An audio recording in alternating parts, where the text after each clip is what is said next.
مرادعلی علی مردانوف معاون نخست وزیر تاجیکستان برای شرکت در مذاکرات درباره تقسیم و علامتگذاری مرز با قرقیزستان به بیشکک سفر کرد. در این مذاکرات که روز 24 دکبر صورت می‌گیرد، همچنین جنجال هفته گذشته میان ساکنان روستاهای مرزی واروخ تاجیکستان و اقصای قرقیزستان بررسی می‌شود. در این محل‌های علامتگذاری نشده و بحث برانگیز، ساکنان دو طرف گاه برای آب و زمین و چراگاه جنجال و دعوا میکنند. تاجیکستان با قرقیزستان 970 کیلومتر سرحدی مشترک دارد و از این حساب تنها 567 کیلومترش علامت گذاری شده است.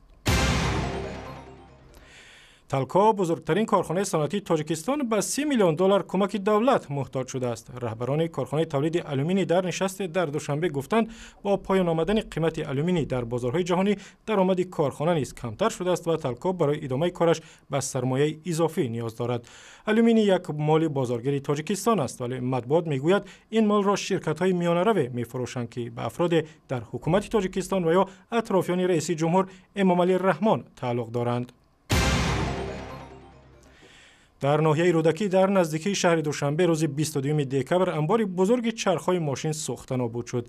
در این آتش‌سوزی که 700 دانه بالون دستی دوم و مواد سوخت و روغن ماشین را از بین برد، هیچ کس آسیب ندیده است. با سعی و کوشش ساکنان محل و آتش‌نشان‌ها، خانه‌های نزدیک از سوختار امین ماندند. سبب‌های آتش‌سوزی در انبار چرخ ماشین که به یک ساکن روستای کنستیتوسیای رودکی تعلق داشت حالا معلوم نیست.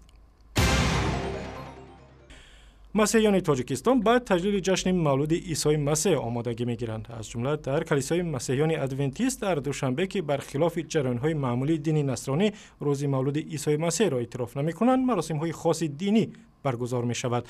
کلیسای مسیحیان ادونتیست که 10 سال‌ها پیش در یک گوشه دوشنبه بنیاد شده است، در همسایگی با مسجد جای گرفته است و آن را نشانه همزیستی پیروان مذهب‌های گوناگون در تاجیکستان می‌دانند.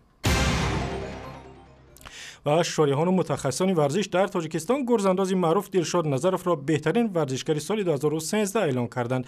ورزشکار تاجیک امسال در مسابقات بین المللی در ورزش سبک صاحب 2 نشان طلا شد و در یک مسابقه دیگر مدال نقره به دست آورد. دلشاد نظرف امسال با پرتاب گرز به مسافه 78 متر و 31 سانتی متر در بین 5 گرزانداز بهترین جهان قرار گرفت. بهترین ورزشکاران سال در تاجیکستان را اساسیاسیون ژورنالیستان رشته ورزش انتخاب می‌کند و فهرست کامل 10 ورزشکار سال 2013 با اخبار دیگر در تارنمای رادیو آزادی. در صفحه ما در فیسبوک، توییتر، یوتیوب و هم صمیمه مخصوص رادیو آزادی برای تلفن‌های هوشمند.